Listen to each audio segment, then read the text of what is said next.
கிறிஸ்துவுக்குள் அன்பானவர்களே, இன்றைய தியானத்திற்கு நாம் எடுத்துக்கொண்ட வேத பகுதி பிலிப்பியர் 4:4. கர்த்தருக்குள் எப்பொழுதும் சந்தோஷமாயிருங்கள், சந்தோஷமாயிருங்கள் என்று மறுபடியும் சொல்லுகிறேன். பொதுவாக மனிதனுடைய வாழ்க்கையில் பெரும்பகுதி துக்கம், துயரம், மனக்கவலைகள், மனக்கஷ்டங்கள் போன்ற காரியங்களால் நிறைந்திருக்கிறது. ஆனால் பவுல் பிலிப்பு சபையை பார்த்து எப்பொழுதும் சந்தோஷமாக இருங்கள் என்று சொல்லுவதை பார்க்கிறோம். இந்த உலகத்தில் எதுவுமே நிலையான சந்தோஷத்தை கொடுப்பதில்லை. அப்படியானால் இங்கு நாம் எப்படி எப்பொழுதும் சந்தோஷமாக இருக்க முடியும் என்ற கேள்வி எழும்பக்கூடும். இங்கு பவுல் கர்த்தர் கொடுக்கிற சந்தோஷத்தை குறித்து பேசுகிறார்.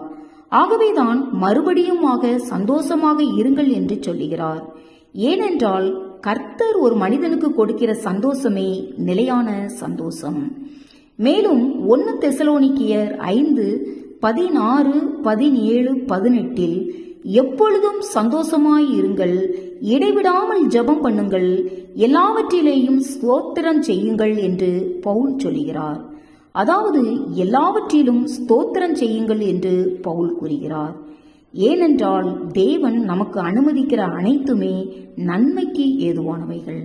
அதே சமயம் 1 பேதுரு 4:13 கிறிஸ்துவின் மகிமை வெளிப்படும் போது நீங்கள் களிகூர்ந்து மகிழும்படியாக அவருடைய பாடுகளுக்கு நீங்கள் பங்காளிகள் ஆனதால் சந்தோஷப்படுங்கள் என்று பேதுரு சொல்லுகிறார். அப்படியானால் பாடுகளுக்கு நாம் பங்காளிகளாக இருந்தால் சந்தோஷப்பட முடியுமா என்ற கேள்வி நமக்குள் எழக்கூடும்.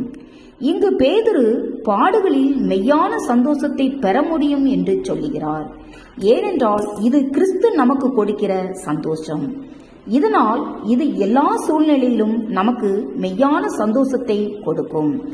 ஆகவே தான் மத்தேயு 5:12 சந்தோஷப்பட்டு களிகூருங்கள், பரலோகத்தில் உங்கள் பலன் மிகுதியாயிருக்கும், உங்களுக்கு முன்னிருந்த தீர்க்கதரிசிகளையும் அப்படியே துன்பப்படுத்தினார்களே என்று இயேசு சொல்லுகிறார்.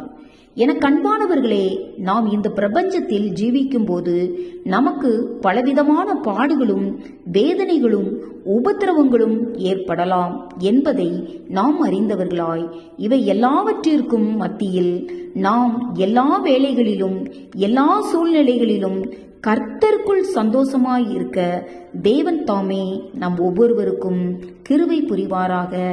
ஆமேன். அல்லேலூயா.